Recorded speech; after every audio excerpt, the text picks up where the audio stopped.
magical beings, welcome or welcome back. If you're new here, my name is Sarah and I am the Woodland Witch. So in today's video, we have a little bit of a change of scenery. I thought it was fitting for the video we're doing this week. We're gonna sit at my dining room table and I'm going to answer all of your questions. This is the second Q&A that I'm doing on this channel and I don't do them a whole lot, but I've noticed quite an influx of questions coming in lately, so I thought I would sit down and give you the tea. I did an Instagram poll a couple of weeks ago asking what you all wanted to know, and all of the questions that you had regarding herbalism, witchcraft, my personal life, what I do, what I'm into, gardening, homesteading, all of the things. I just kind of left the door open for whatever questions might come through. There's quite a few. I have them all right here, and I'm gonna do my very best to make this not a 45-minute video, but I think it's going to be beneficial. It's going to be full of information and knowledge, and so I think we should just get right into it. Looks like the first question is actually more of a personal question. What do you do for work? So up until a couple of days ago, I was working at a cafe, coffee shop type of place. I was a supervisor of food and beverage. I actually recently left my mundane job and I now fully work from home. I own my own business, Craft and Flora Apothecary, and I do all of my business right in home. Everything from product crafting to the moment your item is shipped is all done by me. By myself, by hand, everything. And I'm so thankful that I can now pursue that dream and do it full time. And that allows me to be home with my daughter full time and really just relish in all of those magical moments. And they may seem minuscule, but childhood goes by really quick and I can't even believe how big she is. So it is such a gift to be able to stay home with her. My husband is also in school to be a firefighter, and so the schedule just got really crazy to try to work around me working, him working, and going to school full time. And yeah, so that's just a big change that we're going through right now and transitioning out of, but that is what I'm currently doing for work.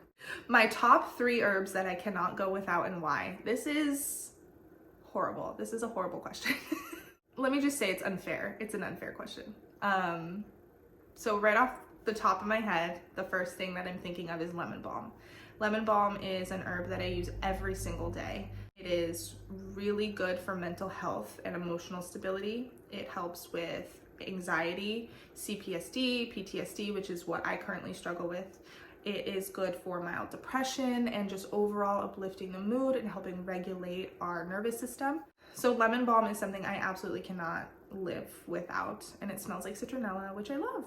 My second herb would have to be yarrow, mainly because it's just such a catch-all. It does so many different things. It has been used in styptic powders to stop bleeding and heal wounds. It is an astringent, so it helps tighten those wounds and close up the skin.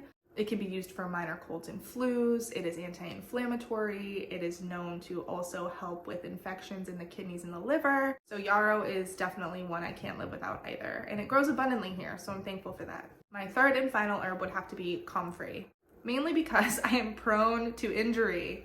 I have broken my foot multiple times. I have broken my hand. I walk into things so regularly. My husband is like, I don't know how you hurt yourself this much. But I just move too fast and I'm cutting corners too quick, and so my pinky toe has experienced a lot of things over the years. So comfrey is known to help mend broken bones, heal tissue. It is also anti-inflammatory and astringent. So based on the fact that I'm so prone to injury, comfrey is definitely got to be in the top 3. So I'm going to add this in, and I know I'm over my limit, but it's technically not an herb, but I can't live without it, and that is lion's mane mushroom. Lion's mane mushroom is really good for mental health, mental clarity. It is just all around such an amazing item to have in your apothecary, and I personally cannot live without it. Okay, the next question is, are you a member of the OBOD? If you aren't familiar with the OBOD, it is the Order of Bards, Ovates, and Druids, I believe is what it is. I am not a member. I have seen some feedback and things about their teachings. I think it's very interesting and a concept I would really like to learn more about, but I just personally haven't had the time to sit down and really delve into it and all that it entails. So no, I'm not a member. Do you always do protection spells before a practice? And if so, what does that look like for you?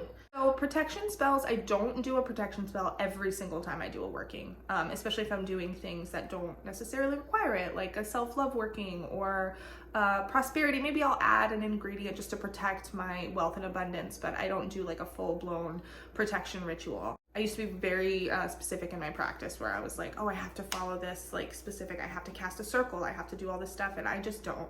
I just don't do that anymore. There are certain things that I usually incorporate into the spell that I'm doing to either protect me, protect my family, or protect whatever it is that I'm working for.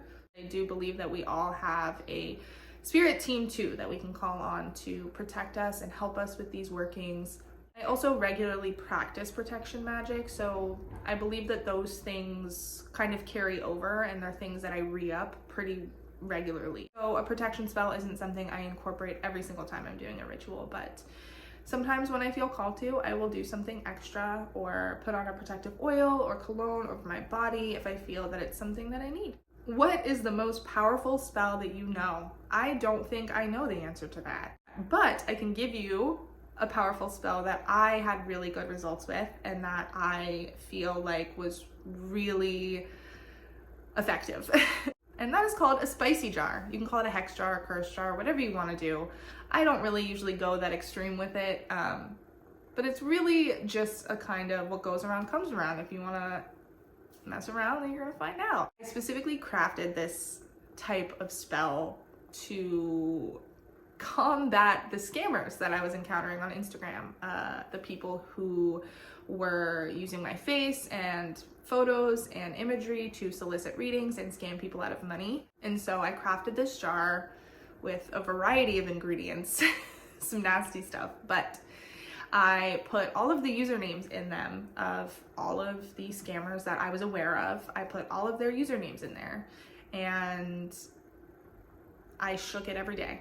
I shook it, I yelled at it, I put so much energy into it. I noticed those accounts just dropping one by one. So that's just the one spell that's coming to mind. I'm sure there are many others, but that's one I will share with you today. Any good cough remedies for little ones. So you do want to be careful when it comes to herbal remedies in children. A lot of things that we use for us are actually not good for kids below a certain age. I haven't really personally messed around too much with herbal medicine with her. Honey actually has a bacteria in it. It's Clostridium or something along those lines. I'm probably butchering that, but it can actually cause infant botulism. So you really want to be careful when it comes to herbal remedies for kids. Now that she is older, I began experimenting with remedies that come from companies like Mary Ruth's and Wellman's. They do a lot of herbal-based natural remedies, and those have done really well for her. I have the nighttime cough syrup from Wellman's, and it has lemon balm, chamomile, elderberry in it, and she does so well with that. So I would just talk to your doctor and make sure that what you're choosing is right for your little one. But those are two companies that I really trust as of now that have worked really well for my little one. What are you currently reading? I'm excited about this one. I am reading The Stories We Tell by Joanna Gaines. I've talked about Joanna Gaines on this channel before, and I'm sorry that I'm going to do it again. I love Joanna Gaines. Joanna Gaines is such an inspiration to me as far as being a homemaker and a mother. She is a homesteader. She lives on a farm. She is hardworking. She is a mom of 5, and I just really relate to a lot of the things that she prioritizes. She's still really hardworking, Magnolia is insane, and what it's become over the years is just incredible. So she's really inspiring to me, and she wrote this book about savoring our lives and telling stories in the different moments and things in time that make up who we are. There's an excerpt in here about nature and how we can take inspiration from nature and the seasons, and that is a belief that I have talked about a million times on all of my platforms that I just really resonated with. So I'm really excited for this book, and I love everything that she puts out, so I'm really, really excited about it. Can I practice based on intuition, or is there a wrong way to practice? I don't believe there's a wrong way to practice per se. I think there is a level of respect and honor that you need to have for other cultures and things like closed practices. You want to make sure that you're not adopting any tools, rituals, or practices that don't belong to you culturally. Aside from that, I think it's very much your practice is how you want to practice. And this is going to depend on culture to culture too. If you find yourself following a specific path of your ancestral lineage, you might come across different things that say to do things a certain way or rituals to follow specifically. But if that's not something you're interested in, then intuition is perfectly fine. I think that is a really big part, actually, of a witchcraft practice, is really following your intuition to lead you to these specific practices and things that really suit you and your craft personally. If one is to protect his mind from external prying, what would you recommend as a form of protection? So, I don't want to give too much away here, but I would create a decoy. I think decoys are very beneficial when it comes to trying to deflect or protect against external energy that you don't necessarily have control over. This can be done with a poppet. It can be done in the form of a witch's bottle. And essentially what it is going to be is a decoy to a physical item that is going to be a decoy to receive energy from external forces. You can add things like poppy seeds, which is one of my go-to ingredients for things like that. Poppy seeds are really good for confusing energy and energy latching onto a lot of different spaces and not being able to find the target. So I think for protection spells and things like that over the mind and spirit, that is one of my go-to herbs to use to really confuse anyone who is trying to see, hear, listen, pay attention when they don't need to be. Creating a decoy and somewhere for this energy to end up, or blocking the energy that is trying to find you, is a perfect way to really protect the mind, body, and spirit from things like that. I did a spell creating a connection between me and someone. How do I get rid of it? First of all, I would dismantle the spell. I would take the pieces apart, whatever form that it was. If it was something like a candle spell that doesn't really exist anymore, I would personally do a cord cutting between you and that person, and really just stating that you would like to eradicate the original intention of creating a connection with this person, wanting to be connected to them in any way, and then perform a ritual or something to really sever the ties of that connection that you no longer want to have.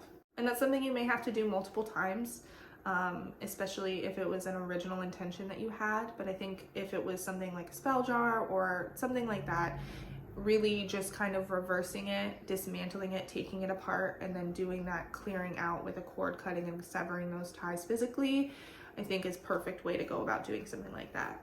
Oh, this is Mara. Hi, Mara. Do you have a favorite part of your practice? For example, candles are my favorite. I love them. So I think it would have to be herbs. I think I have such a connection to plants, herbs, and flowers that is just like unmatched with any other tool that I use in my craft. Sometimes I just like feel so connected to use a plant or see a plant in my yard and I'm like, oh my gosh, this would be like perfect for something, and come to find out it symbolizes the same thing. So I just feel like, I don't know, it's just such a rewarding relationship that I have with the local flora and plants and herbs in general that it gets me every time. Like, I can't even explain it. It makes me so incredibly happy. And I don't think I have a spell that I've ever crafted that I don't use some sort of herb in, or plant or flower. I think it's the one tool that I will never stop using. I think as we grow in our craft and things change, we, find tools that resonate more and other tools and things that just aren't necessary anymore. And that is something that I will forever just like feel connected to and read about. And just, I find so much joy in learning about the folklore, the medicinal uses, all of it. It's just really, really intriguing to me. So that's definitely the favorite part of my craft. And that carries over into other areas of my life too, and homesteading and gardening. So I think it's something that really brings all of the things that make me together. Any advice for a beginner? So I'm not sure if this is like beginner witchcraft or beginner like gardening or herbalism or anything like that. But the one thing I will say for all of those things is research. Always make sure that you are learning about what you are doing.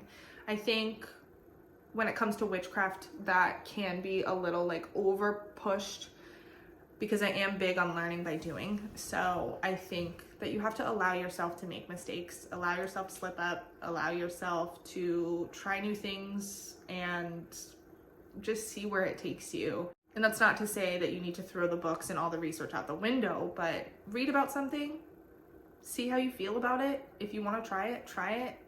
If not, then move along. Don't be afraid or feel like you have to consume a certain amount of knowledge before you do try something, because I think you can learn a lot by doing and experimenting and putting yourself out there. Another thing is you do not need all the tools in the world to practice. I do have a video too on things I wish I knew before I started practicing witchcraft. That might help a little bit too. I can't remember everything that I put in there, but I do know the tools was one thing, that you don't have to have all of these expensive, every single tool to do something. Really follow your intuition. I think especially when it comes to herbs, looking in your yard, seeing what local flora and plants are showing up around your house. I have often found the things that are right outside of my porch and my backyard are items that are corresponding with the intention that I'm trying to set. For instance, I did a prosperity working the other day and I went out and my bridal wreath spirea is blooming, and so I was very like, oh my gosh, this is beautiful, I wonder what it symbolizes, and it literally symbolizes abundance and prosperity. So I added that into my prosperity working. So really just follow your gut, follow your intuition, see what it's telling you, especially when it comes to spell crafting as a whole. You don't need to have all those tools. You can literally go outside and find plenty of things, even secondhand sourcing. If you go to a thrift store, dollar store even, you can find a lot of the things that would work for you in your craft. Any advice on not killing container plants? Mine never live. Okay, so one of the tips that I'm going to give you, which is something that I've recently it's something I struggled with when I really started having a lot of house plants, and I always water from the bottom. Always from the bottom, never from the top. I noticed with my pothos plants, which are like some of the easiest house plants to have, when I was watering from the top, it wasn't soaking all the way to the bottom of the root system, and instead of coming up and flourishing the plant, it was soaking the soil at the very top, and it was creating a rot in my leaves, and they were yellowing and falling off. So I started always watering my container plants from the bottom and always making sure they have proper drainage as well. So in my pothos, my hanging pothos right now, I have 3 holes underneath. I set it in a bowl of water for about 15 minutes, let it absorb what it needs to, and then I hold it up and I let it drain appropriately. This will allow for the plant to kind of soak up as much water that it wants to, as much as it needs to, as opposed to pouring a set amount in the top. I hope that's making sense. But instead of pouring a set amount of water in the top, it's taking as much as it wants to. And then when you lift it up, it's just draining out. So it really has helped and changed the game for my house plants. Fertilizing your plants every so often, especially indoor plants, is also really great. Sometimes when that soil's been sitting for a while, it loses a lot of those nutrients. So making sure that you're fertilizing and giving your plant all the extra nutrients that it needs is also a really great idea to help keep your plant happy and thriving. Another recommendation is to save all your eggshells and sprinkle it in a little bit every so often, just to make sure your plant is getting a little bit of extra calcium. A good home blessing ritual for moving into a new home. I like this one. So when I moved into this home, we were still living in our other apartment. We had about a month left, and we were kind of coming back and forth. So I was able to come in and really nurture this home completely empty before we moved in, which is not always the case for some people. So I came in and I deep cleaned really intensely, like a lot. And that's something that I always like to do when I move into a new home. And this basically just shows the home and shows the spirits of the home that I intend to care for it. I really try to connect with them in doing that and let them know my intentions of moving in, and that I will continue to care for this space and allow it to be a place to raise my family. One thing I did do moving in here was I did a little bit of an offering on my dining room table. I put out some bread and some milk and lit a white candle, and I just honored the spirits of the space. I said, spirits near and far, if you are here, if you are just an energetic field of this home, like, I honor you and I thank you for allowing us to reside in this space. And things have been amazing since we've lived here. The home has flourished, we have flourished, things are really, really great. I think by really just exchanging that respect and showing your intentions and care for the home, that your home and the energy of your space will love and care for you right back. Can you please recommend some books with spells that you like for a beginner? Thanks. So one book that's coming to mind that I don't really buy a lot of books that are just like spells. I've had a few books here and there that have like a section where it's all like got spells and then it's like the rest of the book. One that I have utilized, I don't own it, but I have borrowed it from someone, and it is called The Encyclopedia of 5,000 Spells. I've also heard wonderful things about the Book of Spells by Ella Harrison. I think if you're looking to just follow direct spells and get ideas and get your creativity flowing and learn how to kind of rework them a little bit and do your own spells or build off of them or tweak them in any way, that those are really good books to kind of have as a guide. How to start a basic herb garden in the yard. Plants, layout, harvest, preservation, zone 4B. Okay, so I am in zone 5B. And I am a little bit of a chaotic gardener, so I do not know if I'm the best one to answer this, but I will tell you what I've done. So I'm in zone 5B. It's very crazy winters up here. It's very hardy, which is similar to 4 as well. I think the hardiness of your plants needs to be there.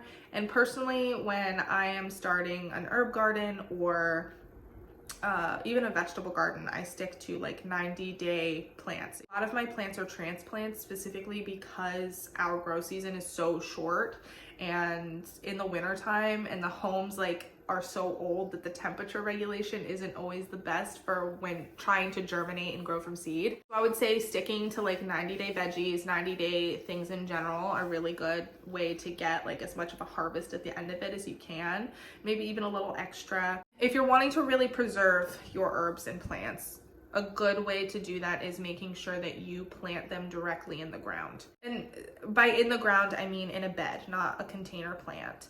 I have a big barrel outside. I do have herbs in it specifically because someone who lived here prior to us also had the same idea, and the chives just grew insanely. So I was like, oh, they must have used this as an herb garden. The basil and rosemary that were in there from whoever was here before us did not come back. So I anticipate that depending on how long it was that it had been for them to use that, I don't anticipate mine will return next year.